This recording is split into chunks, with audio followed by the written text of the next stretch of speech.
पुलाची शिरोली लैंगिक अत्याचार प्रकरण तापले. किरीट सोमय्या यांची हातकणंगले पोलीस ठाण्याला भेट. पुलाची शिरोली येथील कथित लैंगिक अत्याचार प्रकरणाने गंभीर वळण घेतले असून भाजप नेते किरीट सोमय्या यांनी हातकणंगले पोलीस ठाण्याला भेट देत तपासाचा आढावा घेतला. या प्रकरणात जवळपास 2 डझन मुलींचे शोषण झाल्याचा संशय त्यांनी व्यक्त केला. पोलीस ठाण्यात उपस्थित असतानाच सोमय्या यांनी उच्च पोलीस अधिकाऱ्यांशी ग्रुप कॉलद्वारे चर्चा केली आणि तपास अधिक व्यापक व सखोल करण्याच्या सूचना दिल्या. संबंधित प्रकरणातील सर्व पैलू तपासून दोषींवर कठोर कारवाई करण्याची मागणी त्यांनी केली. दरम्यान इतर संभाव्य पीडितांनीही पुढे येऊन आपली माहिती द्यावी असे आवाहन सोमय्या यांनी केले. भीतीमुळे उघडपणे पुढे येणे शक्य नसल्यास किमान गुप्तपणे पोलिसांशी संपर्क साधावा असेही त्यांनी स्पष्ट केले. या प्रकरणामुळे परिसरात खळबळ उडाली असून पोलिसांकडून पुढील तपास सुरू आहे. काय नेमकी आता तुम्ही पोलिसांसोबत बातचीत केलेली आहे? काय नेमकी जे शिरोळी पुलाची हातकणंगले येथील जी घटना आहे, मला खात्री आहे की 2 डझनहून अधिक मुलींना त्यांनी फसवलं आहे. हे माफी हे एक नाटक आहे. इश्यू संपवण्यासाठी उच्च अधिकाऱ्यांची चर्चा झाली आहे. अजून तर त्याचे फोन, त्याची ऍप, वेगवेगळी साईट हे तपासायचं बाकी आहे. दुसरी मुलगी आली, दुसरा आरोपी आला. कारण महाराष्ट्रात गेले 1 महिन्यात, एप्रिल महिन्यात हे 6वं अशा प्रकारचं प्रकरण बाहेर आले आणि सगळ्या ठिकाणी कुठे 2 डझन, कुठे 12 डझन, सगळ्या ठिकाणी कोण आहे? सगळेच मुस्लिम माफिया आहेत. नाशिक पासून सुरुवात झाली आणि गँग असते. मी इथे पोलिसांना सांगितलं, हा 1-2 माणसाचं का नाही, पूर्ण गँग, त्यांना ट्रेनिंग दिले जाते. पैसा मालेगावहून येतो या लोकांना. नाशिकला दानिश, तौसिफ, अमरावती परतवाडा येते आयान अहमद आणि त्याची गँग. अग्रीपाडा, महालक्ष्मी, तिथे पण मी परवा जाऊन आलो. तिथेही मोर देन 1 डझन, 2 डझन मुलीची नावं बाहेर आली आहेत. तिथे अशरफ सिद्दीकी, घाटकोपरला फिरोज इक्बाल, तो मीरा रोडला जो प्रसंग झाला थोडा वेगळा पण त्याच पद्धतीचा, धर्म जिहादवाला तो जैब जुबेर, आणि इथे शाहिद चांदे. म्हणजे आहे कोण? दानिश आहे, तौसिक आहे, आयान आहे, अहमद आहे, अशरफ आहे, फिरोज आहे, जैब आहे, शाहिद आहे. हे सगळं धर्मांध, कट्टरपंथी, फॅनेटिक, टेररिस्ट मुस्लिम माफियांचं काम आहे. हिंदू मुलींना, हिंदूंना घाबरवणं.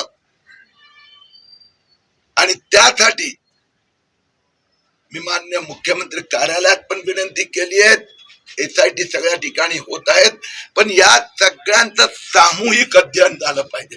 मी केलं आणि माझ्या लक्षात आलं, सगळ्या ठिकाणी मेथडॉलॉजी तीच आहे. Photo, video, I love you पासून मग ब्लॅकमेल करणं. या प्रकरणात पण तपास अजून सुरू होत आहे. पोलिसांना मी रिक्वेस्ट केली आहे, त्यांनी मान्य केली आहे. माफी थोतांड आहे. अनेक मुली, आणि मी जनतेला आवाहन करू इच्छितोय, हे तुम्ही लोकांच्या लक्षात आणून दिलं, तुमच्यामुळे हे बाहेर आलं. त्या सगळ्या ठिकाणी परिवार बाहेर आला आहे.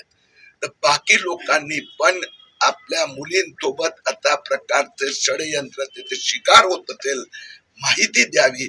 त्याच्यामुळे कायमसाठी हे जिहाद माफियांचा आपण महाराष्ट्रात अंत आणू. तपासाबाबत तुम्ही समाधानी आहात का, किंवा काय नेमकी एकूणच तपासाच्या प्रगतीबाबत माहिती पोलिसांनी दिली? SIT स्थापन झाली. तपासात थोडी गती आणण्याची गरज आहे. कारण की सुरुवातीत हा एकच आहे, माफी मांग रहा है, पिताजी माफी मांग रहे है, आता सगळं ते चाललं होतं. आता माहिती जे यायला लागली आहे त्यातून लक्षात आलं का हा पण खूप मोठा गुन्हा आहे. आणि वरिष्ठ पातळीवर माझं बोलणं झालं, हितून पण झालं. सगळ्यांची नजर आहे, ते सगळं यांना जे सपोर्ट सिस्टम लागते ते देणार. 2च गुन्हे जे आता दाखल आहेत, तुम्ही सांगितलं की 2 डझन पर्यंत मुली यामध्ये अडकली असतील. काय तुमच्यापर्यंत माहिती पोहोचली? एक आपण सगळ्यांनी थोडं समजून घेतलं पाहिजे. समाजात मुली संबंधित थोडी भीती असते कुणाचाही परिवारात, म्हणून सगळी नावे बाहेर येत नाहीत, सगळे FIR करायला येत नाही. यातले काही परिवार आपलं कर्तव्य समजून पुढे आलेत की बाकी मुलींचं, म्हणून आरोपी आणि तक्रारदार 2-3च असतात, पण त्याच्यानंतर हे बाकी ठिकाणी पण काढले. पोलिसांनी जे सायबर आणि बाकी एक्सपर्टची मदत घेतली म्हणून बाकी संख्या बाहेर आली, त्या स्वतः नव्हत्या आल्या. तरी इथेही डझन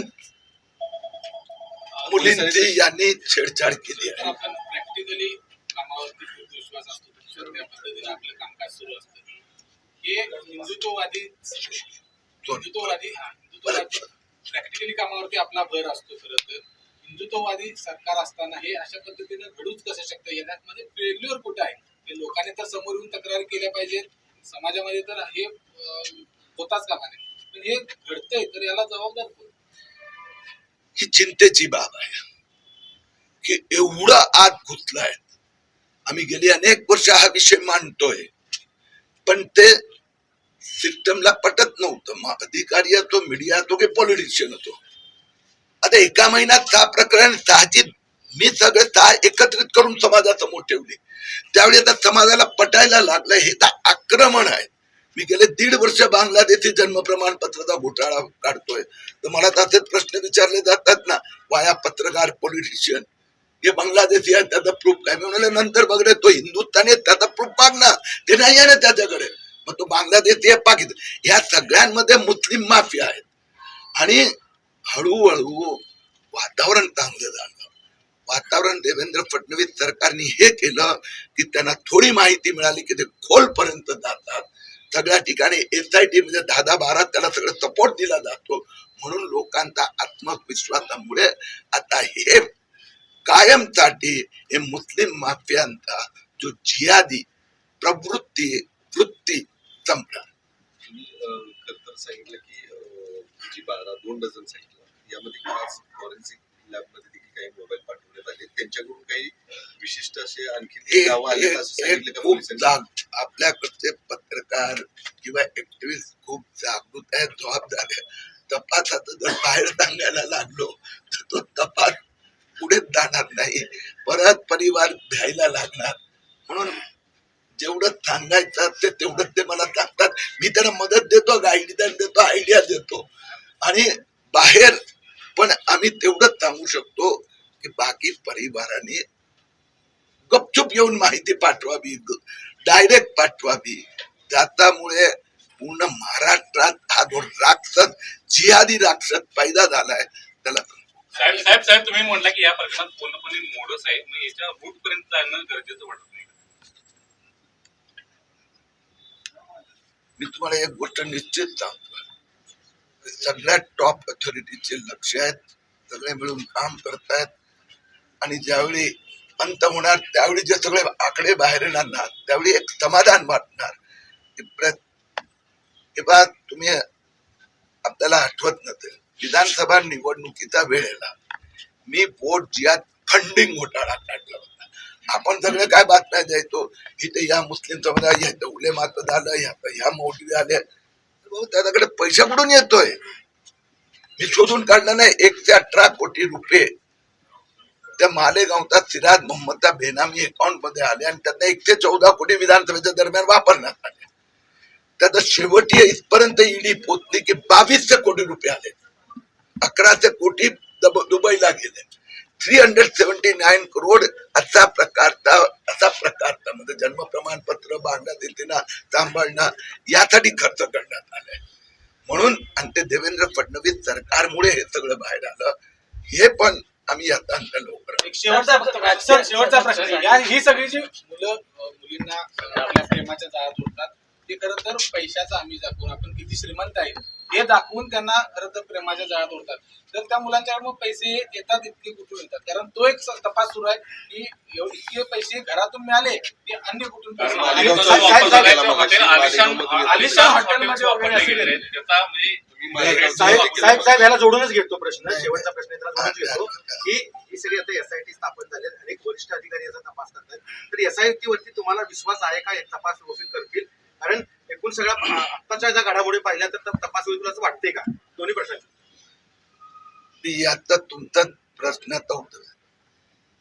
तपासासाठी ज्या ज्या संस्थेची गरज भासणार, इन्क्लुडिंग पब्लिक, त्या सगळ्यांची मदत घेतली जाणार. एसआयटी त्याच एक साधन आहे, साध्य नाही. म्हणून इथूनच मी दोन सिनियर लोकांशी बोललो. मी बोललो म्हणजे मंत्रालयात की आणखीन पुढे. तर एसआयटी म्हणजे अंत नाही आहे. आणखीन ज्या ज्याची मदत लागणार, एक्सपर्ट ऑथॉरिटी ती घेतली जाणार. नंबर 2, आत्ताच जे आमचं लक्ष आहे ना, माझी ताई फसली आहे, माझी माई फसवण्यात आली आहे. त्याच्यावर आहे कशामुळे फसली काय, कारण की तो माणूस हा फसवणारा आहे, त्याचे इंटेन्शन हे आहे जिहादींच धर्मांधता. कुठलं तरी प्रेम प्रकरण झालं, धर्म कुठला की जात कुठली, पण त्यात तिथे आपण म्हणू शकतो की लोभ हे झाला. इथे तो जो फसवणारा आहे त्याचे इंटेन्शनच हे आहे. तो एका वेळी 10, 12, 15 मुलींचे हे करत असतो. म्हणून त्याला त्या दृष्टीने माझ्या ताई माईला मी आता दोषी धरणार नाही. फक्त परिवाराने त्यांना कळलं बाहेर यावं. या ताई प्रकरणात असं बाहेर आलंय. आता एका ठिकाणी काय केलं होतं, त्यांनी नावच हिंदू घेतलं होतं, आडनाव वैद्य टाकलं आणि मुलीला फसवलं. मुली निर्दोष बापाला सांगितलं घरी हा वैद्य मुलगा आहे, चांगला आहे, इथपर्यंत गेलो होतं प्रकरण. म्हणून धन्यवाद. मालेगावचा उल्लेख